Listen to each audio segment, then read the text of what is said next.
I'm going to Kansas City.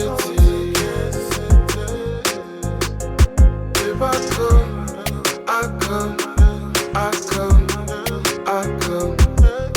I'm going to Kansas. Welcome, everybody. We are back, chopping it up with the Cleavers. We've been on a short hiatus, but we're back. My name is Emmanuel Cleaver III. And I'm Emil Cleaver. Check us out on YouTube. Subscribe to our YouTube channel, Chopping It Up with the Cleavers. You can check us out most places you get your podcast. A lot has happened since we last had a podcast.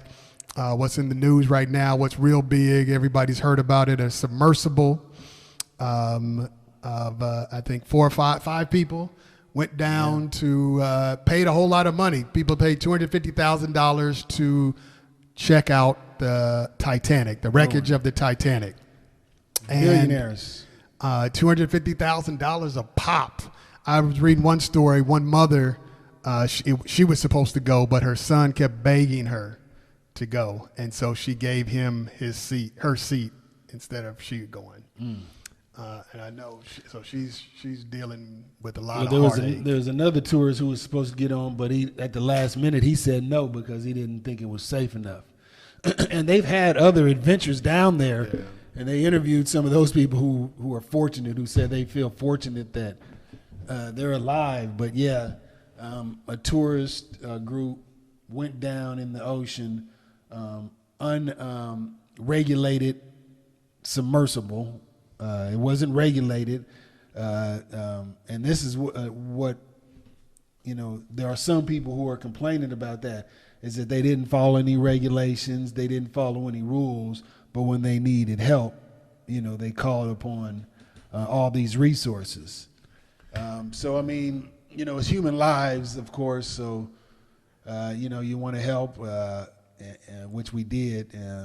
People thought that they may have been alive for, I think it was 5 days. I can't remember how many days, but I guess afterwards we're finding out that it was probably an hour and a half into the journey where the submersible, the submarine blew up.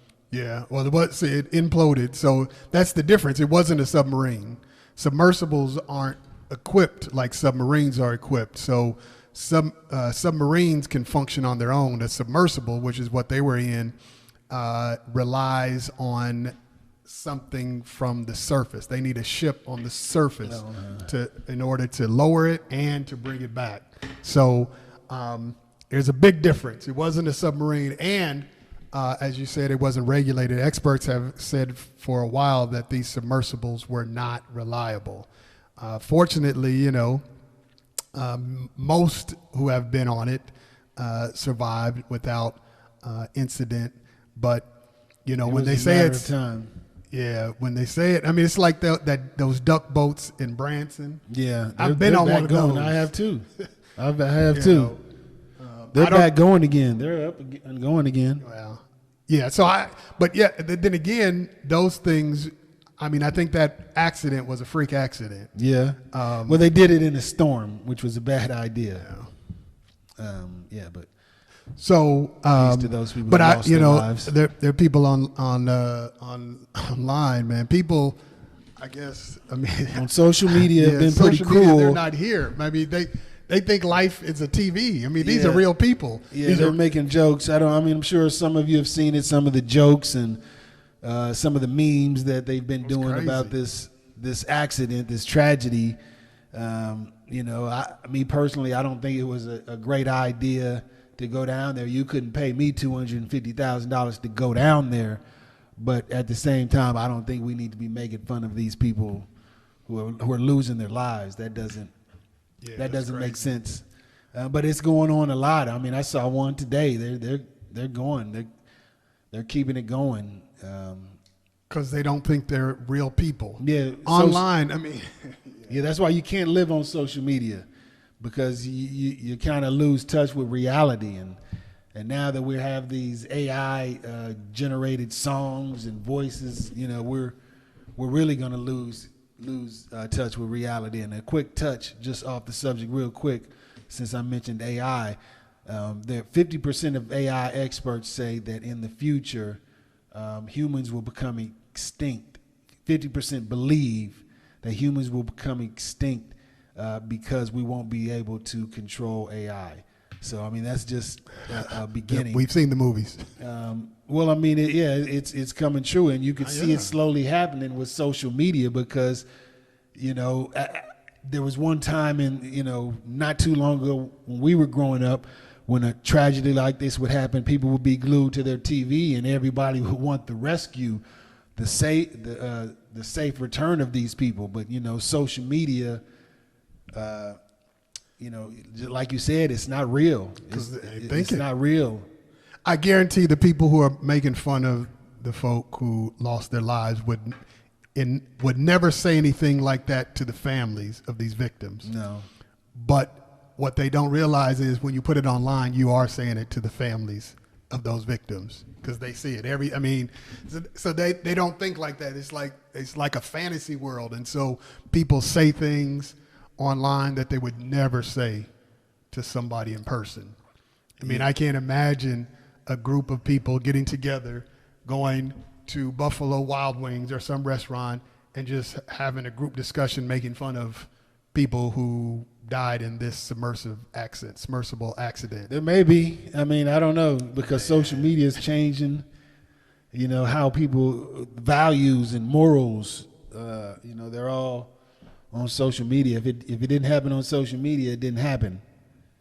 And for those who, just to give you a clearer understanding, for those who don't know, people online are making fun of the people's tragedy because they're saying it was rich people's problems. It was, it was foolish of these rich people to even go down in this little tin can, so to speak, is what they're saying. So that's kind of, I know some people who aren't online are like, well, how can they be making fun of, and why would they be making fun of? It's crazy to some people, yeah.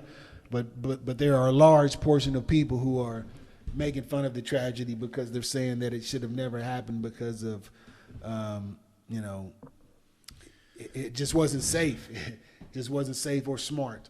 Yeah, I mean, it wasn't safe or smart. But if the company's been doing it for a while, and they haven't been doing it for a while. Well, they have done others. Yeah.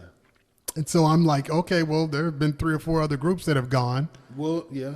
Now, there have been people in the company who have put a lawsuit, who have won lawsuits saying that it wasn't safe and that it was just a matter of time that this happened, right? Because every time you go down, the cracks in this submersible get bigger and bigger. And so it's just a matter of time before it all explodes. I mean, this is something that was said, implodes, yeah. Yeah, I mean, I don't know. I look at it like they're rich people, but they were just trying to enjoy themselves just like everybody else. Yeah, I mean, I don't see it any different than somebody bungee cord jumping or zip lining or parasailing or anything like that. Yeah. I wouldn't do it personally. I'm not doing any of those things. Yeah. But that's what people do. It's the same thing. So. I don't know. At the same time that this was happening, this was all over the news, all over the media.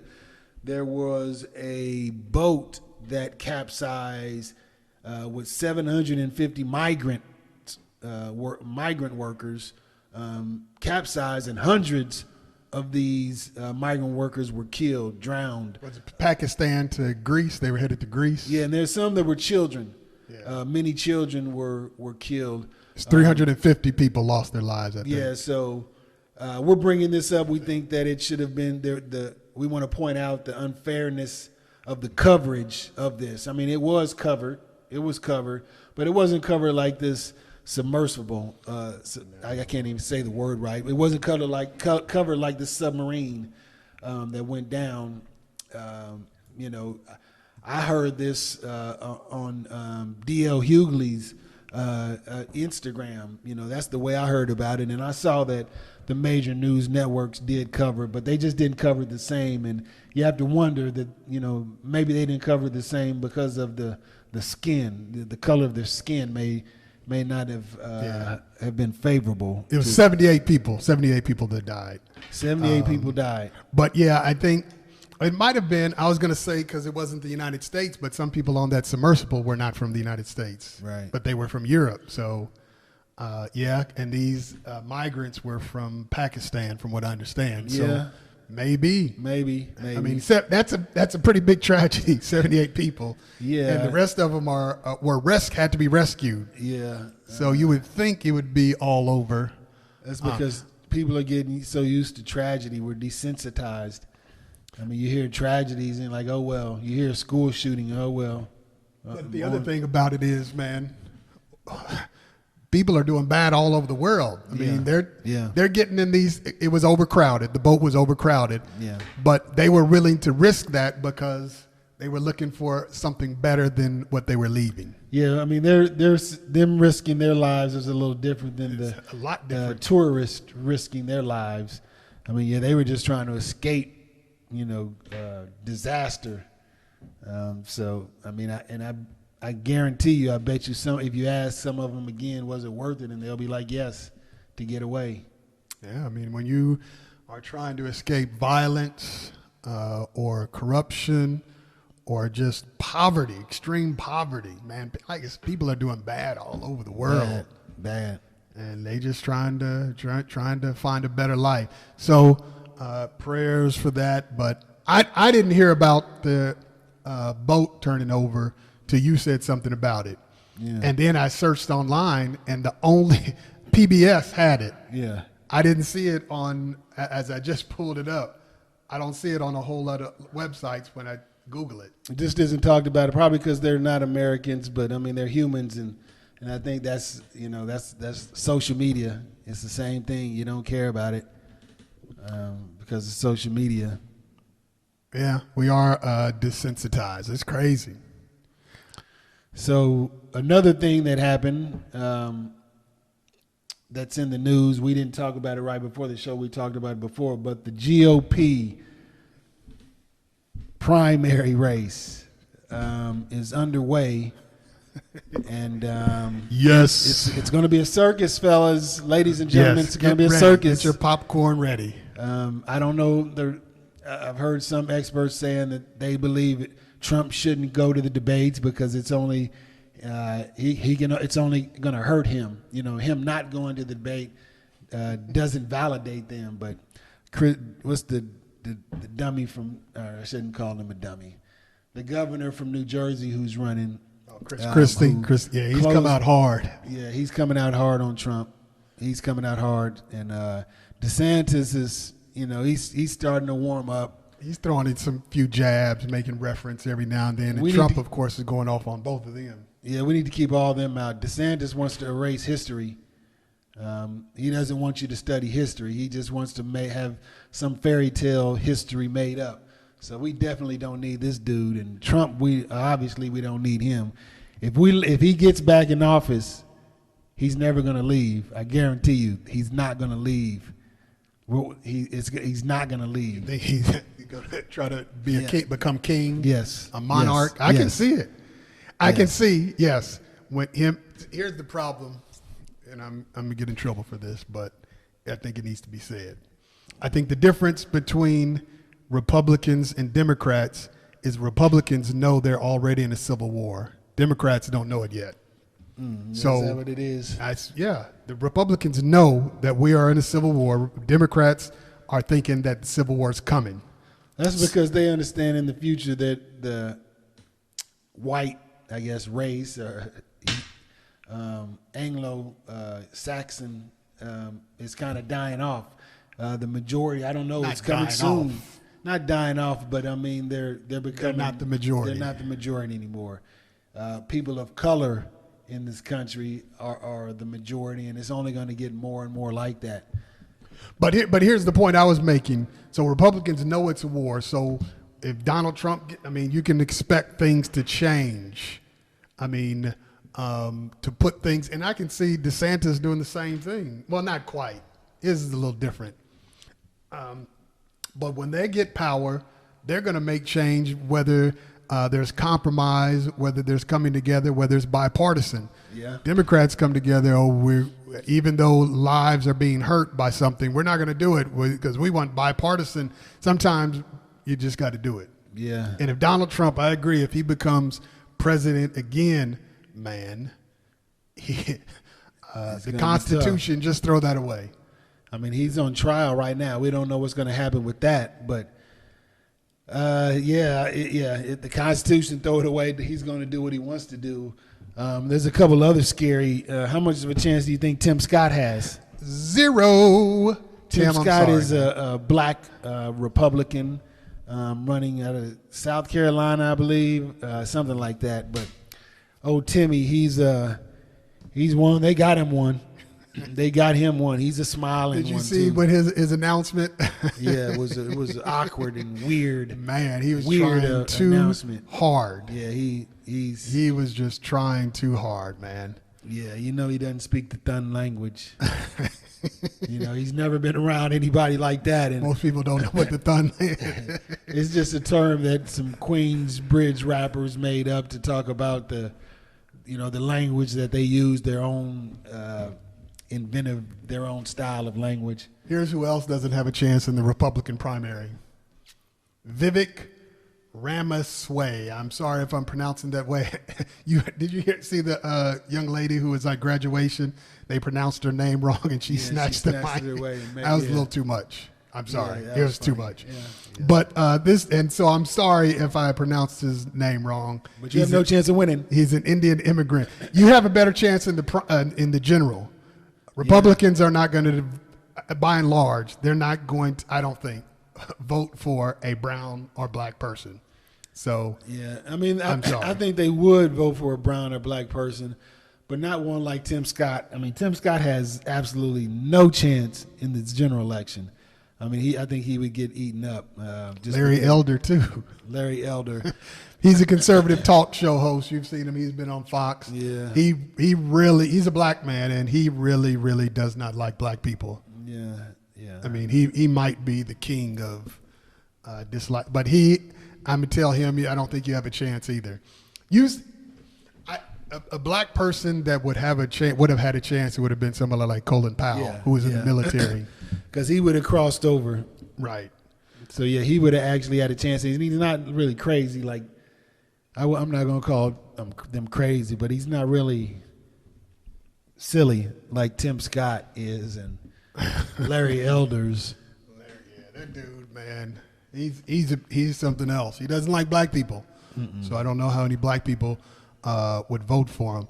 But then you look. So I think for boxing fans, we have one of the best fights coming up that we've seen in a long time. I mean, we don't know if it's going to be good. Yeah, Errol Spence and Terrence Crawford. I mean, these are two of the best boxers fighting at their prime. Well, most people think they're prime.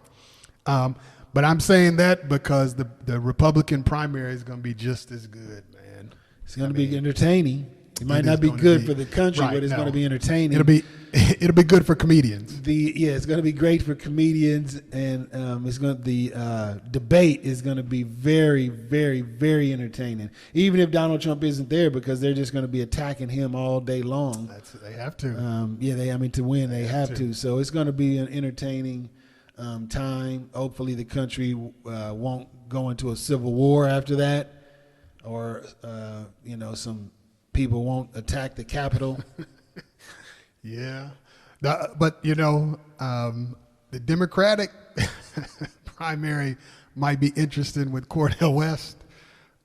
Yeah. I mean, but that's not going to It's not going to be like the Republican, no. I mean, because he's not as silly. He's an intellectual. They're not even going to let him do a debates, though. Joe Biden isn't going to be debating anybody because there's no serious candidate. I mean, not that Dr. West isn't serious, but he doesn't have a serious chance of winning. No. So they're not even going to be on a debate stage together.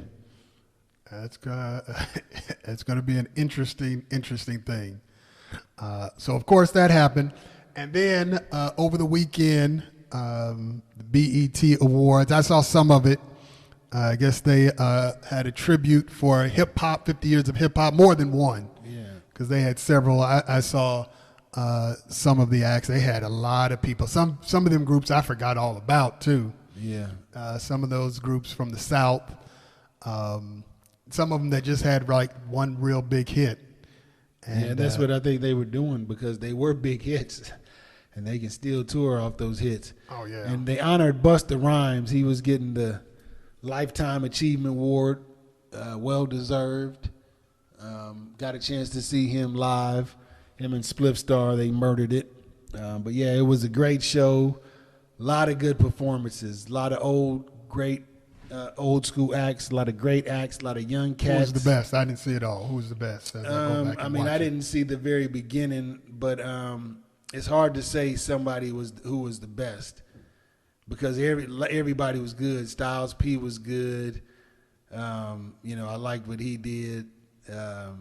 The crowd really went crazy when Jeezy came out and T.I. right after that. Yeah, I saw that. That was real good. Kid Capri, he held it down to do that whole thing. He was killing it. One of the all-time great DJs, Kid Capri.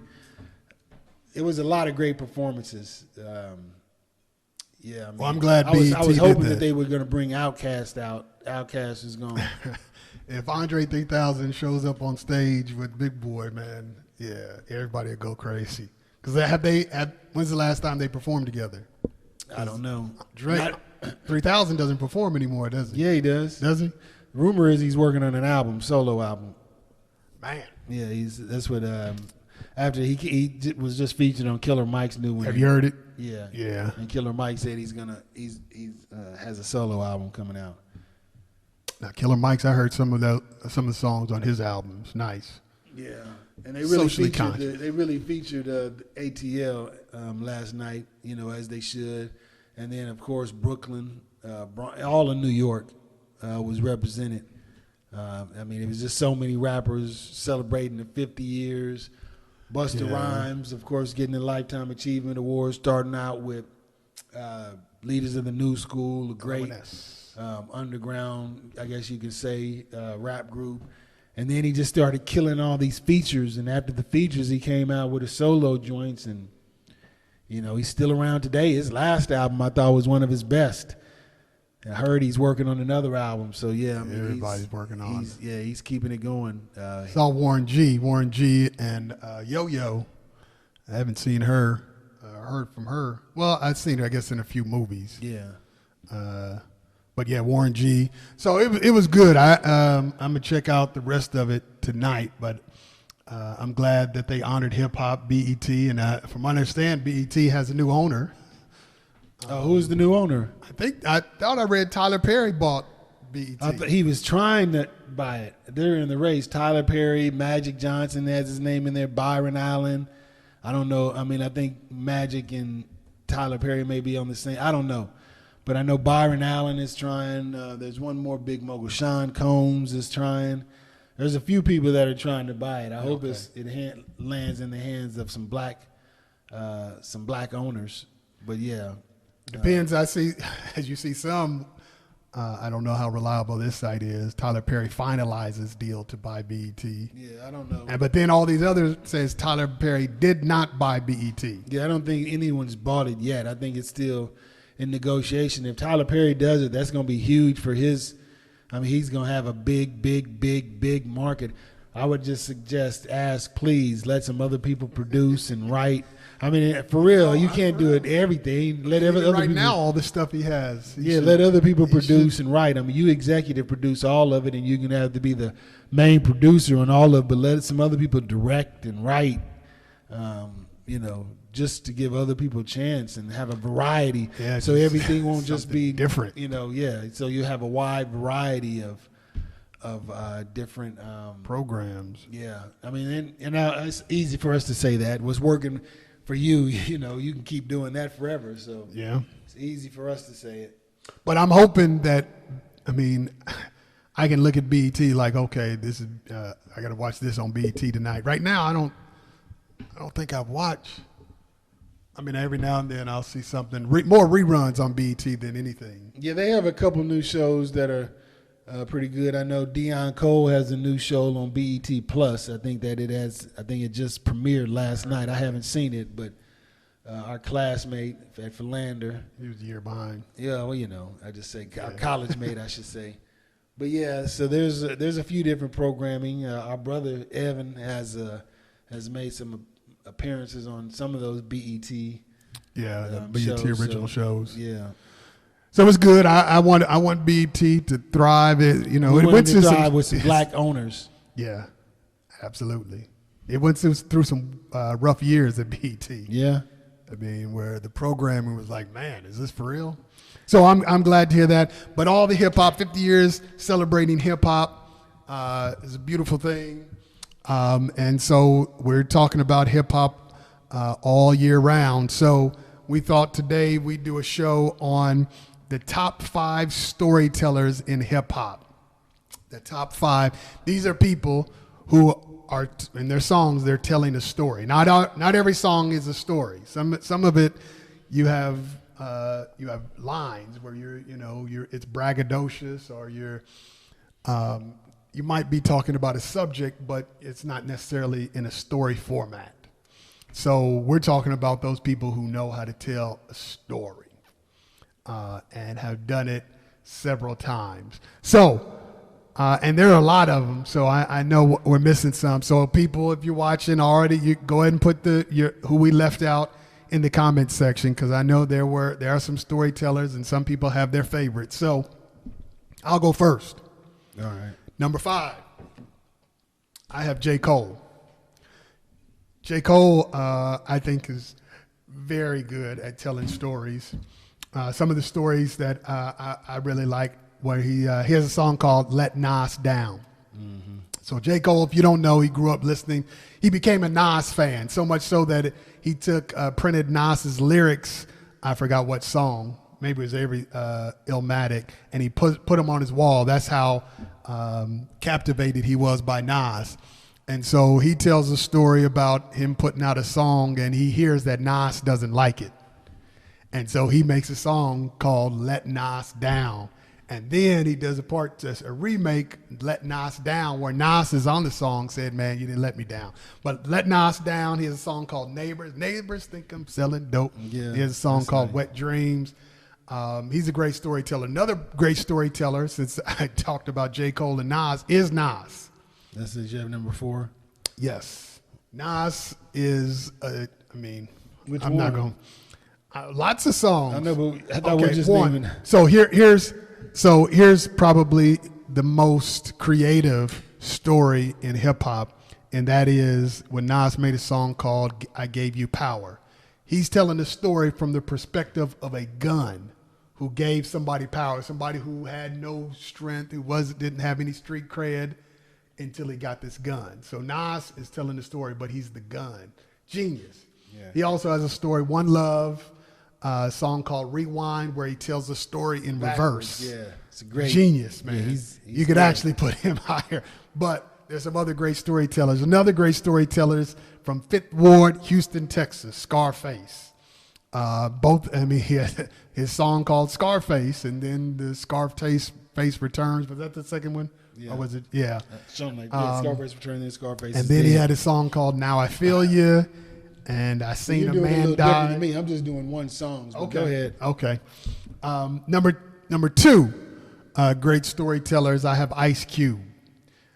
"It Was a Good Day," classic. "Steady Mobbin'," "Once Upon a Time in the Projects." It goes on and on. And then number 1, I don't know who you have as number 1, but I think if you did a poll, the majority of people would say Slick Rick is the godfather of modern storytelling in hip hop. A children's story, a teenage love, lottie-dottie. Slick Rick is the master at telling stories. I have some honorable mentions, but I'll mention them after you give your top 5. Let us know what you think. All right. I see people already probably upset. So number 5, I just did one song. Number 5, I have Common, "I Used to Love Her," which is a story about basically rap music, the different stages of rap music, but he tells it in the way that rap music is his girlfriend. So how they got together, broke up, got back together, whatever. But "I Used to Love Her" is kind of one of the songs that really put Common on the map. Yes. His name was Common Sense back then, by the way. But "I Used to Love Her," a great song. Classic. Number 4, I have Scarface, and this could be higher. "I Seen a Man Die." So he talks about a story about, just about a story about a man who saw another man die and how that affected him. And first he tells the story leading up to, what happened before he saw the man die, what happened after he died, but he tells it in a psychological way. I mean, it's not just a simplistic story the way I'm conveying it back, but Scarface, I Seen a Man Die. Great story. Tells it the story of that of witnessing a man die. Ice Cube is number 3. It was a good day. He talks about basically a day that he had. It was a great day. Perfect day. If you listen to the day, it was a perfect day for someone that age and around that time. I mean, you couldn't ask for anything more. No. Ice Cube, I know you can tell, you understand why he's a great storyteller, because he went over to music. I mean, he went over to film and was just as successful. Writing his own movies, telling stories. So Ice Cube, It Was a Good Day is the number 3. Number 2, I have Boogie Down Production, Love's Gonna Get Ya. It's a story about a guy who fell in love with the money.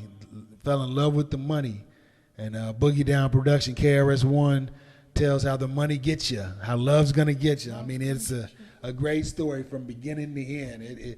The first time I heard it, I can still remember it. I was mesmerized by the story and the beat. The beat is simplistic, it's hard, but the story is what gets you. Number 1, I think everybody knows this. Slick Rick considered the greatest hip hop storyteller. The children's story. The number 1 storytelling song of all time. Slick Rick, you can put that song on today. Kids still sing that song. Adults can still sing that song. It has everything in it: the drama, the adventure, the comedy. It has everything. It's just a great story, vivid imagination. So other stories that are my honorable mention, I have Outkast, the art of storytelling, which features Slick Rick on it. Slick Rick. I have Notorious B.I.G., Me and My B. And I know that's, it sounds pretty negative, but it's a great story. It's a love story. About him and his girl, this B who he loves, but it's a great story. And then last on my honorable mention, I'm gonna put Lost Boys, Renee. That was good. Another love story, hip hop love story, great story. And there are a lot of others, but those are 3 honorable mentions. You have a few honorable mentions. Yeah, let me talk about Lupe Fiasco. I love that Kick Push. Yeah, that's song, a good one. It's a good story. Of course, Biggie, his stories, Tupac. I mean, Brenda's Got a Baby was a pretty good. Yeah, it was a pretty good story. Yeah. A great story. Yeah. And could easily be a true story. Number 1. Common. He has several stories. I Used to Love Her is probably the best. It did put Common on the map. Yeah. In terms of national. Yeah. He was out before that. Yeah, but that put him on the national map, so to speak, I would think. Yeah, because that came out, then his next album went gold. Yeah. So, that put him like Water for Chocolate, went gold after that. That was his first gold. The other is Ice-T. Ice-T. 6 in the morning. Yeah. Even, and Colors, too. Yeah, Colors, that's a great story. Yeah. There's a lot of great storytellers in hip-hop. Yeah, you all, I know you're probably saying, you forgot so-and-so. Okay, well, let us know. I know we're missing some folk. I'm trying to think of some offhand. There's some people just know how to tell stories. Not everybody's a storyteller. I mean, Jay-Z's told some pretty nice stories. Yeah. It's been several. So let us know what you think. Storytellers, or you can name the songs, or you can name the people who are just good storytellers. Rakim has told some good stories too. There's a few. The list is gonna go on and on. There's a lot. There's a lot in this music we call hip hop. Yeah. So let us know what you think. We'll be back talking about more things, and even if you want us to talk about some subject matters, put that in the comment section. Well, I think the next show needs to be what you mentioned right before. We need to talk about books that are banned. Books that are being banned. I know some authors who have been banned. Yeah. Because they're teaching history. And if you're in certain states, Florida being the main one, they don't want you to learn Missouri history. soon. Don't act like we're not far behind. And I know we watch it, look at it from a distance and think, oh, that's crazy, and go on with our lives. But it's going to have a big effect. Oh, yeah, And so we're going to have a show talking about that. Yes. So check us out. Subscribe to our YouTube channel, Chopping It Up with the Cleavers. Check us out most places you get your podcast. Peace. We'll check you out later. Till next time. I'm of the models, here I am. I come, that's where I'm from. I say I'm going.